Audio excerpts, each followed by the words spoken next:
molécule ou un objet est chiral s'il ne peut pas se superposer à son image dans un miroir plan.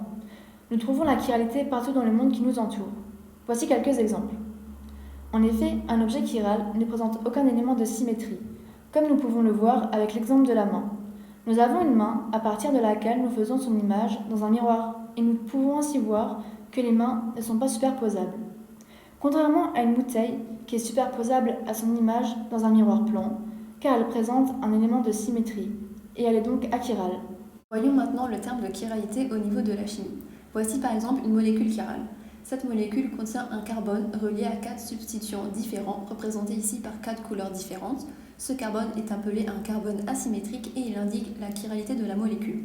Nous faisons son image dans un miroir plan, nous retrouvons cette molécule et il nous suffit ainsi de la superposer à son image afin de voir qu'ils ne sont pas superposables car les groupements ne se situent pas aux mêmes endroits. De ce fait, la notion de carbone asymétrique est très importante en chimie et on la représente avec une petite étoile. Lorsque nous avons un carbone asymétrique, la molécule est toujours chirale.